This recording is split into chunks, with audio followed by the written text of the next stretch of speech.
everyone. Welcome to the 5 Beer Plan. I'm Brian, and this is the ongoing saga of an everyman's ale trail. In this episode, I reveal the next homebrew project, fire up the mash shift drive for a journey back in time to ancient Rome, find out what makes Prosperity Brewers tick with Dom, or learn more about sweet treats for adults with Steph and her boozy bakes, and review Quilter's Irish Death from Iron Horse Brewery. But before we get this party started, here is this episode's burning question. What is your favorite American strong ale? According to Untappd, mine is a 15.5% ABV beer from Anchorage Brewing in Anchorage, Alaska, called Endless Ending, which I reviewed way back in Season 2.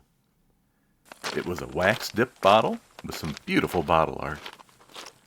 A molasses brown colored pour. Big, boozy aroma.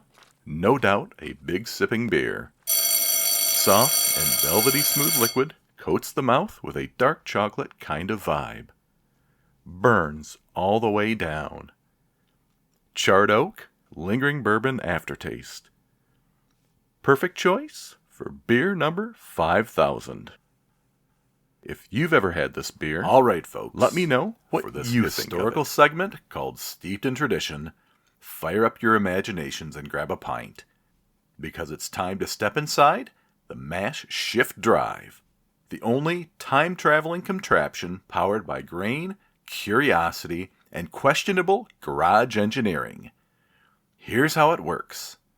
I heat up a historical grain bill, dial in a mash schedule that would make a physicist sweat, and when the enzymes start breaking down starches and the laws of space-time, a shimmering portal opens to another era of beer. So buckle up.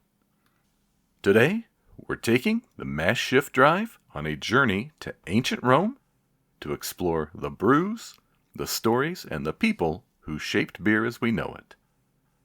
Let's shift the mash and shift through time. Engage.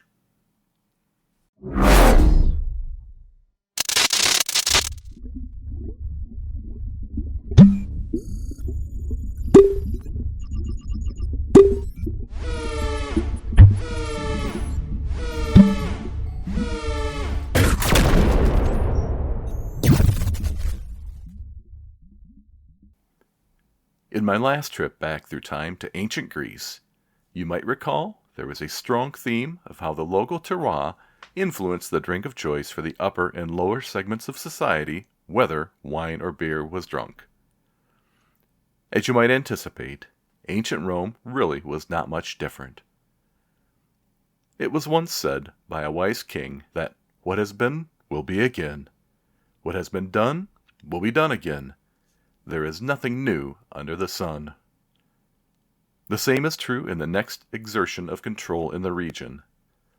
Thus, the balance of power began to shift from Greece to Rome during the Second and Third Macedonian Wars starting in 197 BCE. Slowly, the Roman Empire would continue to expand as they marched eastward. It would take 51 years for Rome to finish their conquest, culminating with the Battle of Corinth in 146 BCE, when Greece ultimately ceded control. Thus began the transition from the Roman Republic to the Roman Empire, which would last into the 15th century. Again, the interesting thread that I keep discovering over and over again is that beer was introduced from Egypt.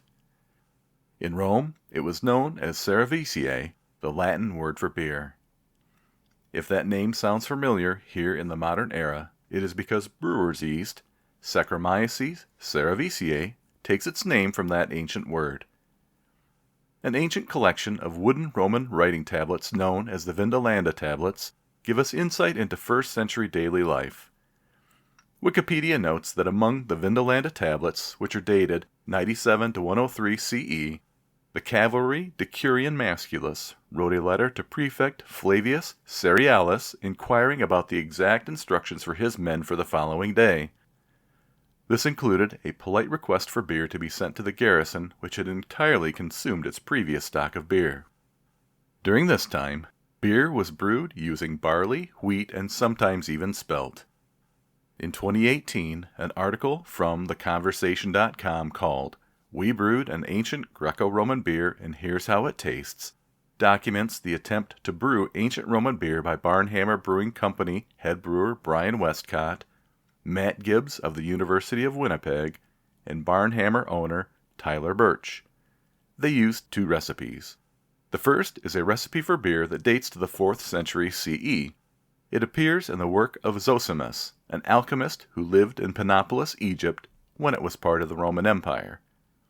The second is a recipe for a mead, probably from Italy, and dating to the 1st century CE, written by a Roman senator called Columella. What resulted was very interesting.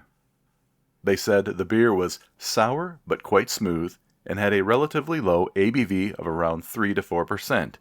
The mead was incredibly sweet. It smelled like a fortified wine due to the presence of fusel alcohols, and had an ABV upwards of 12%. It's an interesting read reminding us that the process of brewing has not changed much in 2,000 years. More recently, in 2023, LabelPeelers.com also had a blog post entitled "Beer Before Hops, an Ancient Roman Recipe." They also used Zosimus's recipe and provided more details. The article noted, he used barley and water to create a basic beer. He then added a variety of herbs and spices to the mix, including coriander, anise, and cumin. The beer was then boiled and left to ferment for several days. After fermentation, the beer was strained and bottled. The result was a light, refreshing beer with a hint of spice. For the adventurous homebrewer, they also included a 5-gallon recipe that they adapted for this exercise. Pliny the Elder, not the beer but the person, lived in ancient Rome during the 1st century. He was a Roman author, naturalist, scientist, naval and army commander of the early Roman Empire, procurator, and friend of the Emperor Vespasian. Pliny wrote the encyclopedic Naturalis Historia, a 37-volume work covering a vast array of topics on human knowledge and the natural world, which became an editorial model for encyclopedias. He spent most of his spare time studying, writing, and investigating natural and geographic phenomena in the field. He described Lupulus selectarius, translated as wolf among weeds or wolf in the willows, which is considered an early reference to hops, Humulus lupulus. Russian River Brewing tips their hat to Pliny with the double IPA that honors his name. Historical records indicate that he spoke contemptuously of beer and held a very low opinion, viewing it as a distinctly barbarian beverage compared to wine.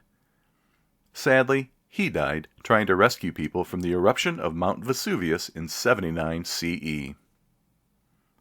To reiterate, beer was popular among the lower classes of the Roman Empire. However, wine remained the preferred beverage of the upper classes. Though the craft industry is growing in Italy, that mindset persists to this day.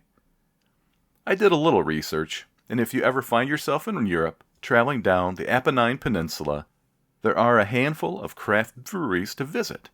And if you're an untapped badge hunter, you could strive to unlock the gondolier. You know what they say, when in Rome. In this segment of Homebrew Hijinks, where I document my homebrew adventures, I think through the next project. I'll have to admit, now that I have a solid 3 years of brewing under my belt, I felt it was really time to start thinking through recipe creation a bit more. For the most part, I had really been leaning on David at Buckeye Brewcraft, or even other recipes I found online, tweaking them to fit my needs. My wife had bought me some Michigan-grown bergamot hops for Christmas. They were in my stocking. We like to try and guess every gift we receive. This one was perplexing as it was shaped like a can, but when gently tipped, it didn't slosh like one. When I unwrapped it, I was really surprised. Very cool packaging in a 12-ounce aluminum can with a removable wide-mouth lid, just like a real beer. The flavor profile of bergamot hops is complex. A bit of orange zest and marmalade. Aromatic as well, with big citrus notes and undertones of melon. Sounds great for dry hopping, doesn't it? It's slightly different than anything I've brewed with thus far. And with summer right around the corner, I thought this might be the perfect opportunity to put together a session IPA that was light and juicy. Turns out, this is the perfect style to use with bergamot hops. Next episode, I kick off the mash in the Sunny Session IPA. Now, it's time for Barstool Banter. In this episode, I begin a series of interviews from my recent trip to Florida. Dominic Perry from Prosperity Brewers in Boca Raton, Florida, gives me some background on the brewery, the lowdown on his upcoming hoedown of an anniversary party, why the brewery prioritizes support of local business, and how he approaches marketing the brewery in an effort to get people into the tap room. Welcome to Barstool Banter. I'm sitting down with Dom Perry from Prosperity Brewers in Boca Raton, Florida. Dom, thank you for taking time out of your busy schedule to join me on the podcast. My pleasure. Happy to do it. Can you tell me, first of all, what is your role there at the brewery? I'm a man of many hats. I am the founder and visionary of Prosperity Brewers, along with my business partner, Ken Gross, who is our financial backbone. Ken plays more of a role than an investor. That's why I call him a partner, although he's in the past 10 years become a little bit less active in the business and sort of handed me the reins. The only thing that I don't do is brew. Okay. So who takes care of brewing your beer then? I've had a couple of brewers over the past couple of years. We started out with a really nice, I want to say he was a young kid, just because he was 20 years younger than me, but he was a 26-year-old, 27-year-old gentleman who was an amateur home brewer, very passionate. Him and his buddy had visions of becoming professional brewers, and they both did. They had visions of opening their own brand at one point, and his name was Cameron. He's now a Fort Lauderdale police officer on the bomb squad, thriving, doing well, married with children. When we met him, he was a single guy. He did a shift of gears somewhere around 4 years into brewing, and he's doing well for himself. But That's a pretty big 180. yeah, he gave us a lot of the recipes. He created all the recipes. I came from a background of restaurant management and sales for a wine and spirits distributor. I handle the taproom management, and I handle the sales and the distributor management. And I guess you would say that I'm in charge of operations as far as managing inventories and controlling costs and putting the brew calendar together. But Cameron got us off to a great start for 4 years. And then we had a gentleman named Justin who came on board, and he was with us for about 4 years as well.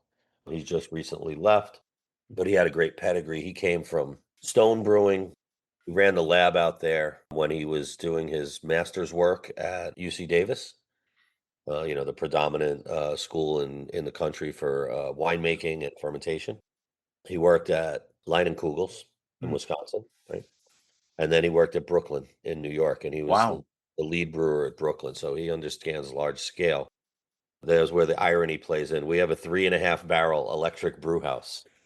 So you So he mentioned went from pushing buttons on a computer and scheduling assistant brewers to mashing in himself and graining out with a snow shovel, and doing it the old-fashioned way.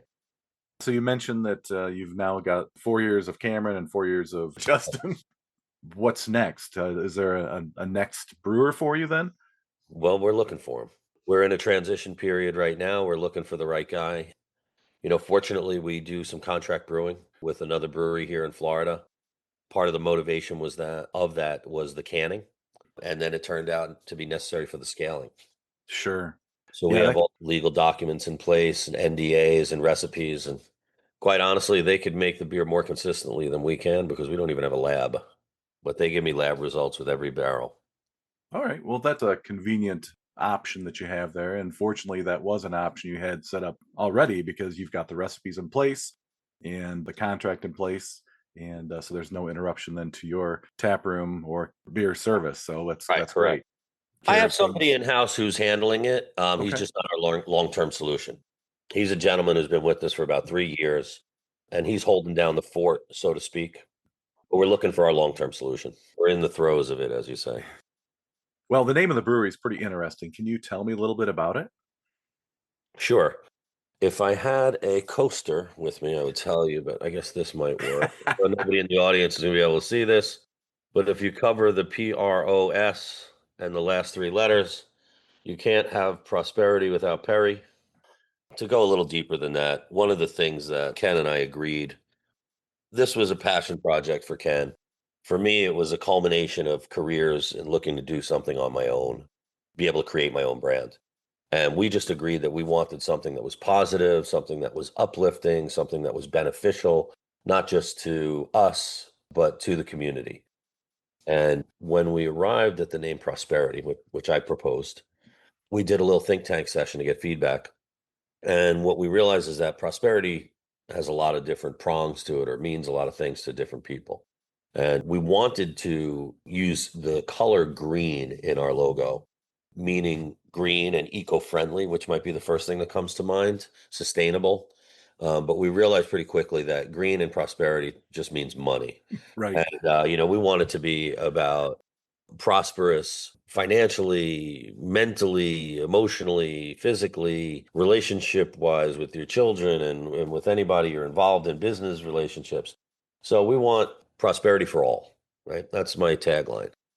Ken's tagline is there is no way to prosperity. Prosperity is the way.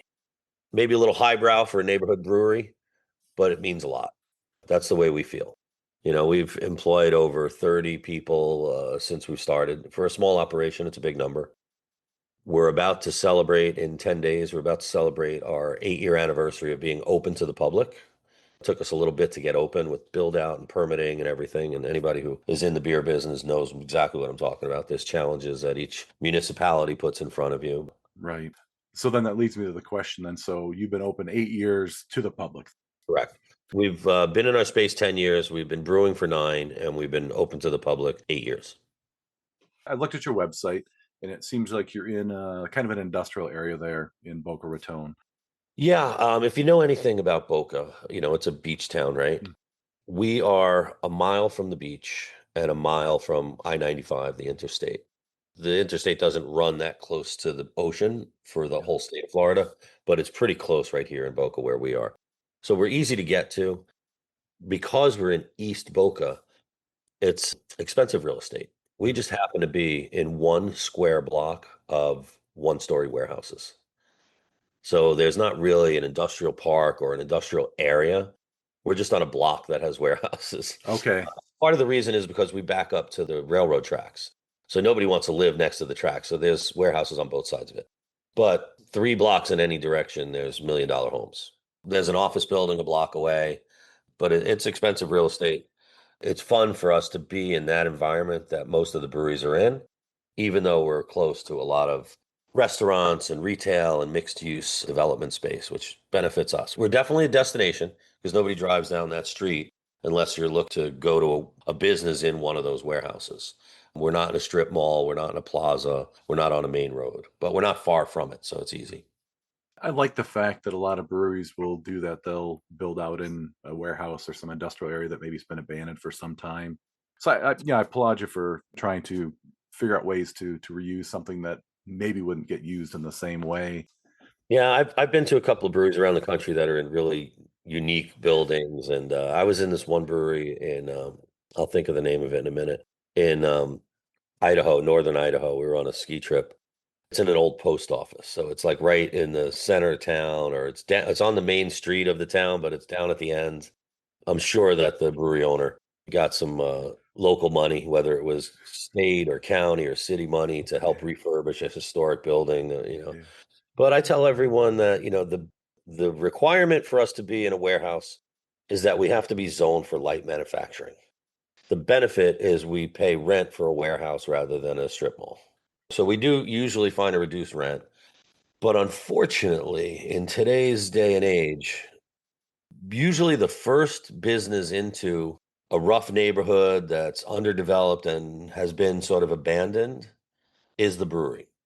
And we're the first retail-based business that'll go into a neighborhood, and then 10, 15, 20 years down the road, as that neighborhood gets redeveloped, gentrified, we're the guys who pay the price because we can't afford to pay our own rent after multiple rent increases. And I think Mm, we're seeing that increasingly around the country.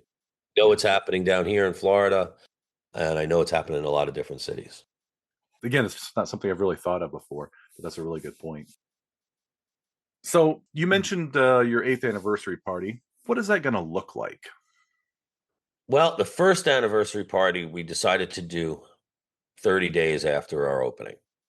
We were sitting with the brewery built, ready to go for, I don't know, 3 or 4 months before we got the final permits from the city. We got notification on Wednesday that we were going to be getting our license Thursday morning, and we opened Friday night. Wow. Instead of trying to make that the grand opening, we soft opened, and we do our anniversary party 30 days after that. With that said, the first anniversary party was great because we had so many people. We were delayed about a year from opening. So we had a lot of promotion and inquiries leading up to the actual grand opening party. Since then, it went from a Saturday night party from 6 p.m. till midnight. It went to an all day party from noon till midnight. And 3 years ago, we started a Friday night, Saturday night, Sunday party. Uh, Wow. so rather than burn up my whole staff in one day, none of the customers come in on Friday night when there's going to be a blowout on Saturday. And then we're all beat up, so we close on Sunday. So really, we get 12 hours worth of sales throughout the course of the weekend. Okay. So we moved it to 6 to midnight on Friday, 6 to midnight on Saturday, and then on Sunday, it's a noon till 6 p.m. In addition to having the ability for my team members to not only work one of the shifts, but come and participate and enjoy the fruits of their labors over the course of the year and partake in the party, it also allows my customers who might have weekend obligations the ability to come at flexible times. More specifically, I told you I came from the restaurant background. I do all of the sales. I sell my beer to more restaurants than I do retail stores. I have a lot of friends that own restaurants, that are restaurant managers, that are bartenders, that can't come to a Saturday night party when it's our sort of tourist season, even though we're on the fringe end of it. So just moving it to Friday, Saturday, Sunday allows a lot of people to get to us one of the days. Sounds like a big old fashioned festival, if you ask me. So is it free or is it a ticketed event? It was free. I now have 8 bands playing this year because it's our 8 year anniversary. So we charge $8 for entry. Okay. And we let everybody know that it just helps subsidize the cost of the bands. Yeah. And that's only on Friday and Saturday. The Sunday portion is a vendor market. So we Mm, don't charge anybody to show up and listen to the music while they're shopping. But Friday night and Saturday night, there's some pretty big bands. But if someone's reluctant to pay an entry fee, even if it is only $8, I tell them pay the $8 and we'll give you a ticket for a free beer. And that's the cost of a beer. So it works out fine. so what kind of bands do you have coming in, just out of curiosity?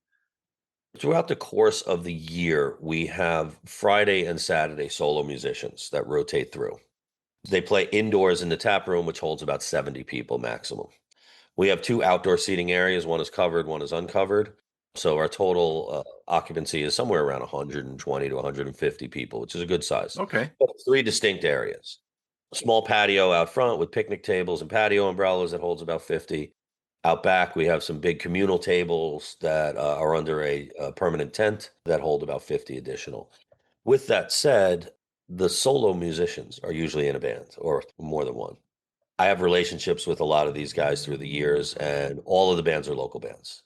I'm friends pretty much with, if not all, at least 1 or 2 members of each of the bands. So every year when it comes time to start planning the party, I just sit down and, okay, guys, who's playing what day? Who's available?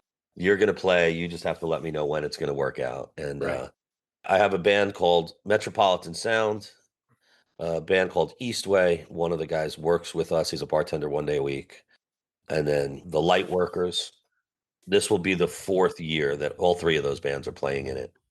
Friday night, the closing band is called the Shakers.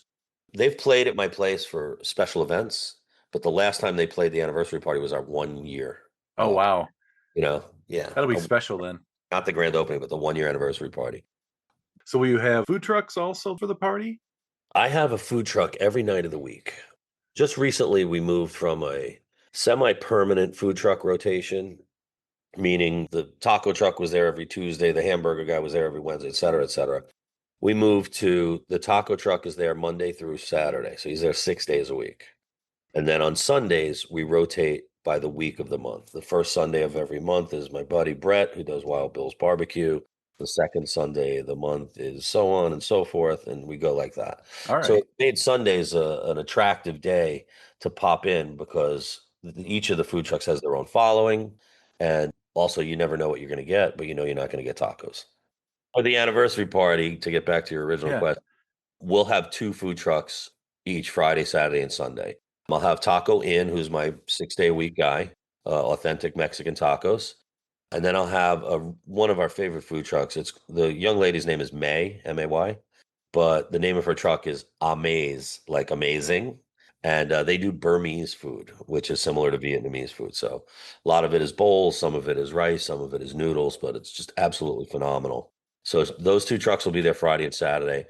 On Sunday, I have the Philly cheesesteak food truck called Chucky's Steaks and Hoagies, which is really good.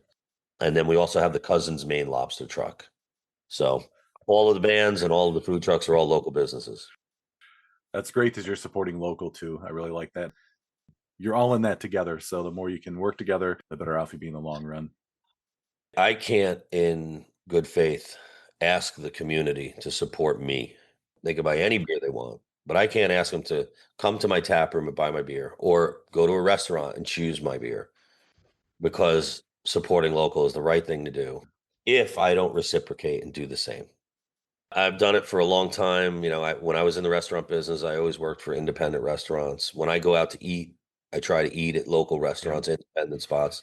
God bless the chain restaurants. They have enough customers. I try and spend my money where I think it means the most, even though I Yeah. don't have a lot of it. I try and make it Yeah. impactful.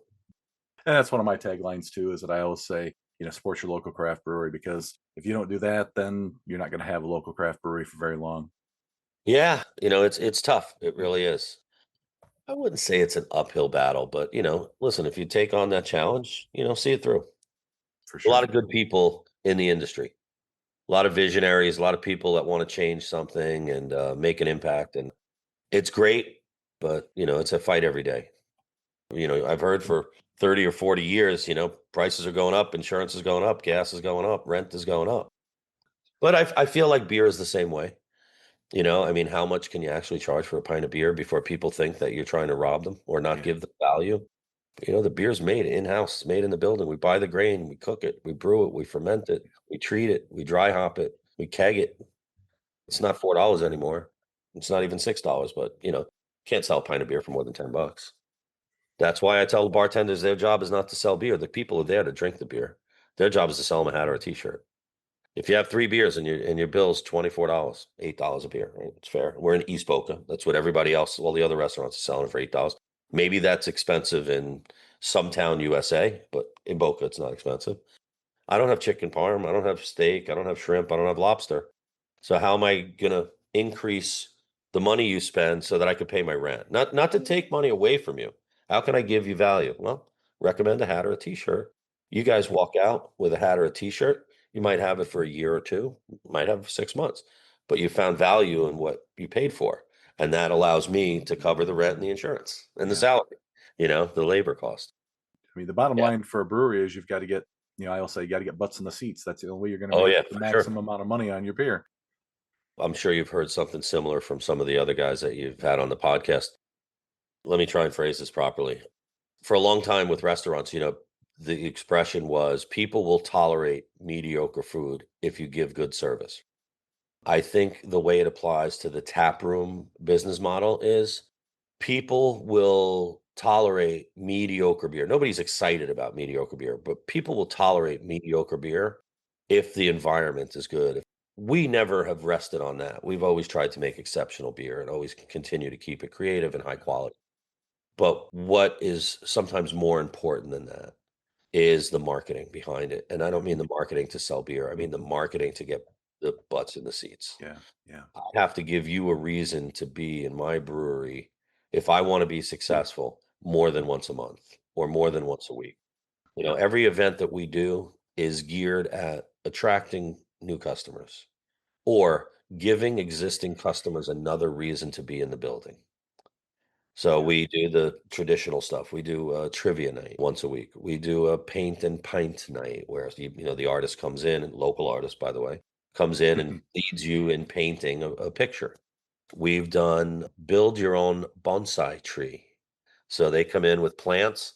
You select your plants. She shows you how to clip them and how to wrap them with the wire and shape the tree. That was a unique one for me. I was like, sure, Fun. let's roll. Never heard of that before. Yeah. I never did. There's a bunch of companies out there now that'll contact you as a brewery owner. One of them is called Class Pop. And basically, they have a network of people who want to host classes and they need venues. Last week, we had someone come in and he led a class on pasta making, but it was great and it was creative. We had yoga in the past, Bend and Brew, or I can't remember what the other one was called, but quirky little names that are cute, that are inviting, and come Yeah. in, do your yoga, and then have a beer afterwards. Stick around, have a beer. Maybe all the girls that show up for the yoga class are going to bring their boyfriends, and the boyfriends will say, "Hey, this is a great spot. Let me come back next week." Yeah. So it's all about marketing. It's all about trying to get your name out there. Yeah. As an industry of small independent breweries, don't usually buy billboards or magazine ads. So really, the beer festivals, like the Tampa one or any town, are our free marketing. So if you're a beer enthusiast or not even a beer enthusiast, but you want to go to a beer festival on a Saturday because it sounds like fun and you're supporting local businesses, if you come across a brewery that you never heard of, maybe it's one you put on your to-do list. Last call. It's nearly time to wrap things up, but first, one more for the road. In this episode, I'm drinking Quilter's Irish Death from Iron Horse Brewery, located in Ellensburg, Washington. My wife brought this beer home for me from a recent trip to Seattle. From the brewer. Created by the brewery's founder, Quilter's Irish Death is what we call a dark, smooth ale. Any attempt at classifying it just ends up sending beer geeks into a style guidelines diatribe. So forget style guidelines. Is your pursuit of microbeer about tasting copies of a style that fit guidelines anyways? Neither is ours.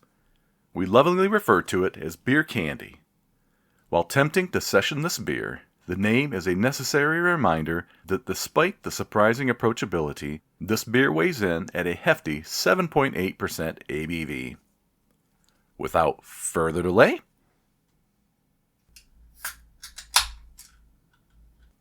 so this is a 7.8% ABV strong ale with a low 12 IBUs.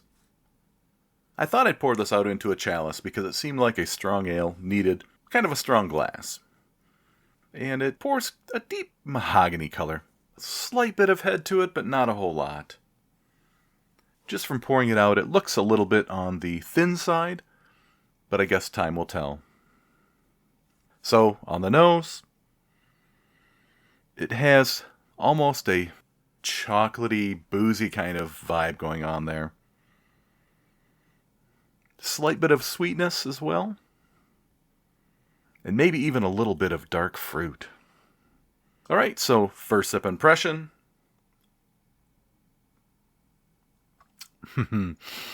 Yes.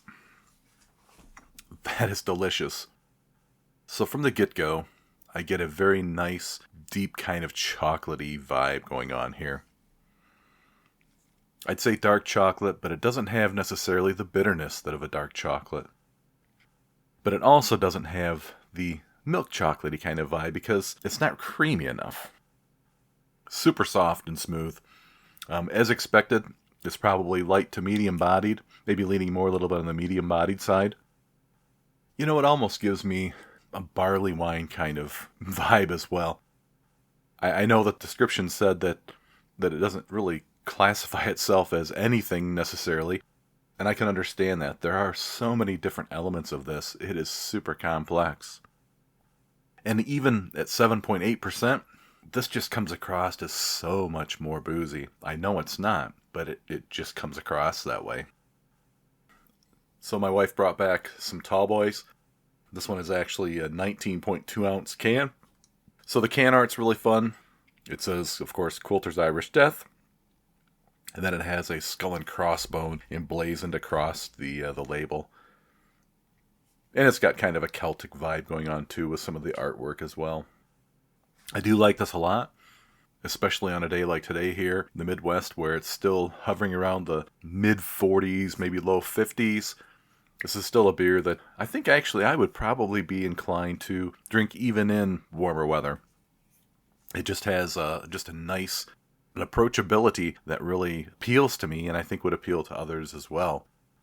So I know this isn't one that necessarily, if you're here in the Midwest, that you would get your hands on, but if you ever see it, it's unmistakable. I would definitely give it a try and see what you think. So, overall, I give this one 4 tasters out of 5 on the flight board. Cheers, Iron Horse Brewery. I'm always looking for new craft beverages to review. So if you've got one from your favorite local craft brewery, meadery, or cidery you'd like me to drink and describe, reach out and let me know. That's all for this episode of the 5 Beer Plan. With so many podcasts out there, thanks for choosing to listen to mine. Join me next time as I recount my experience at the Florida Craft Beer Fest, continue my conversation with Dom from Prosperity Brewers, mash in on the homebrew, and review another beer. Remember to hit the subscribe button on your preferred podcast platform to be notified of new episodes. Follow me on Instagram as well, 5 Beer Plan 2022, to see what is happening on my personal ale trail. I'd love to hear from you, and there are several ways you may do so. Leave a comment for this episode on Spotify, direct message me on Instagram, or email me directly, 5beerplan@frontier.com. Be sure to support your local breweries, choose your beers wisely, and drink them responsibly. Until next time, keep walking your ale trail, and stay thirsty, my friends.